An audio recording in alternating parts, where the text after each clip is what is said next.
The majority of California's uninsured population is made up of undocumented immigrants, says the University of California, Berkeley Labor Center. So Governor Gavin Newsom has unveiled a budget proposal that would allow all income-eligible residents, regardless of immigration status, to join the state's healthcare program for low-income people, known as Medi-Cal.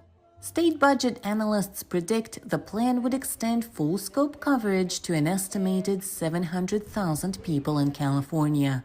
For some California taxpayers, it is a reasonable step that will contribute to overall health. But others resent giving taxpayer-funded benefits to people who are not in the country legally.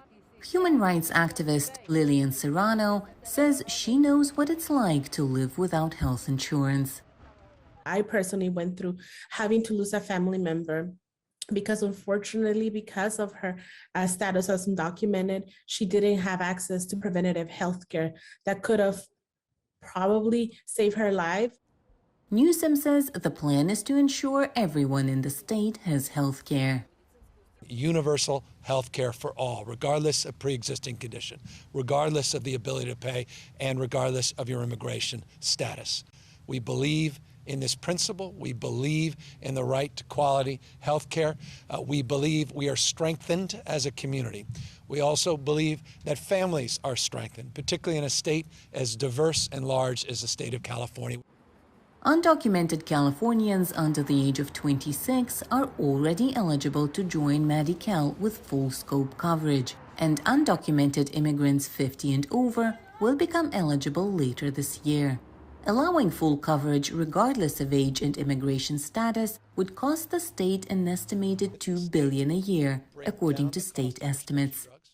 In the pandemic, we saw specifically here in San Diego County, half of the deaths were attributed to migrants, to immigrants. And that was felt because for so long we haven't had access to medical care, including our undocumented community. And we should do right to protect them by offering access to medical care. No one should consider going to the hospital or not for fear of a medical bill. Reaction to the plan is mixed. I'm not about, handing people free stuff for the rest of their life, but in this case, with so much death and sickness, it might not be such a bad idea. People who didn't work in this country came illegal, so they violated the law of this country, and they will receive medical insurance and another perks.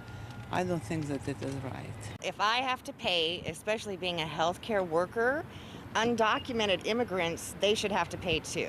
They should go through the system the way, the legal proper channels, get documented, and get insurance the way we have to. I think it's a wonderful idea. I think a lot of undocumented people bring a lot of wonderful things to our culture and our community.